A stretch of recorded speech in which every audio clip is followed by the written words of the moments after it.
Brilliance Audio presents The Holdouts by James Tucker, performed by Christopher Lane. They saw the bodies when they opened the trawl net. Thousands of fish fell onto the deck, their silver scales flashing under the slate-colored skies, and together with the fish, the barely clothed figures of a man and a woman, a black medallion hanging loosely from his neck, her long graying hair threaded with fish still shaking with life. Mac Berringer's crew of 2 men looked at him, their puffs of breath visible in the late January cold. Mid-morning, the wind broke across the Atlantic's rough swells and needled their faces, making their eyes water. They had left the docks on the north side of the Shinnecock Inlet in Hampton Bays at 3:30 that morning. They were tired and cold, and they wanted to get back to land, to deliver the fish, to get warm. But now they had a delay and a problem. Mac glowered at his men but didn't speak. He moved toward the bodies, using his boots to nudge the flounder and the black sea bass out of his path. The body of the woman was closest to him, and he squatted beside her. He could see that something wasn't right.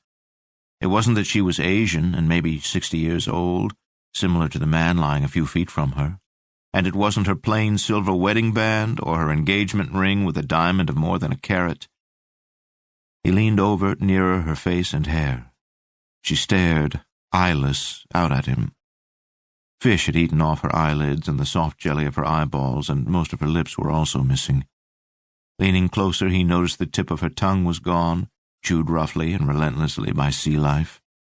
Her pale blue blouse had compressed to a wreath around her neck, and fish had gnawed off her nipples and exposed tissue that was faintly pink with blood. Her body was bruised the length of her left side, otherwise she remained whole.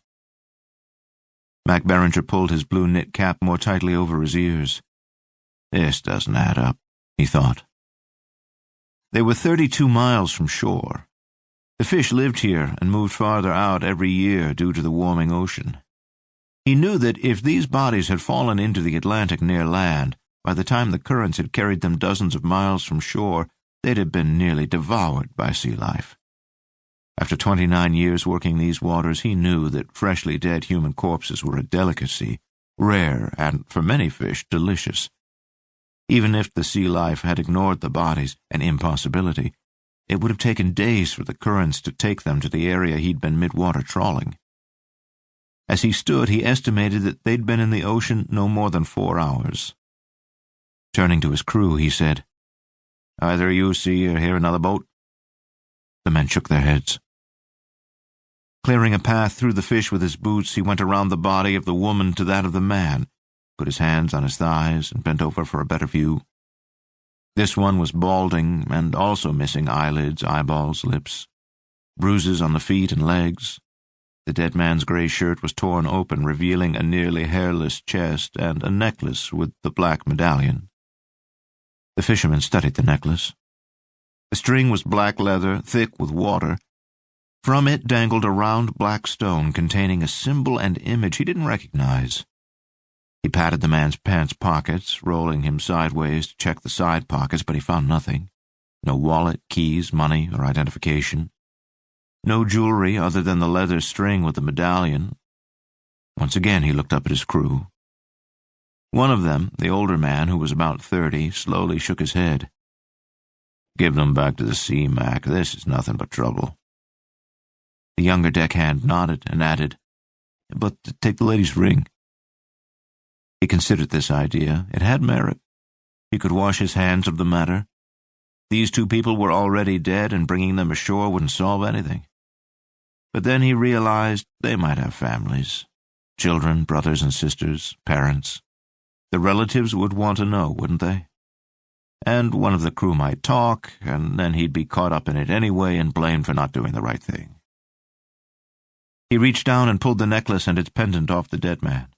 Then he returned to the woman, squatted beside her, and used his gloved hands to work the rings off the rigid fingers.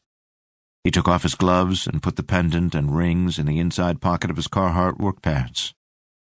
When he stood, the younger deckhand said, "What's our share of the diamond?"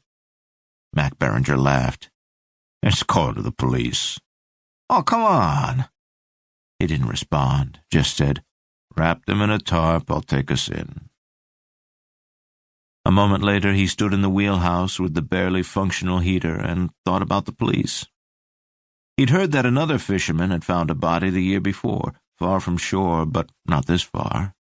He'd read about it in the Southampton press and heard from other fishermen that months later the Long Island police still hadn't figured out who it was. Unknown and unclaimed, the body had been buried in an unmarked grave. Mac Beringer thought that if he reported his discovery to the same police, the same thing would happen. But what if he contacted someone in the city?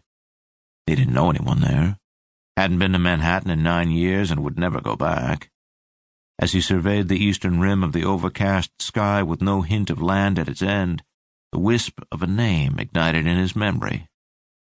He did, he realized, know of someone. That cop.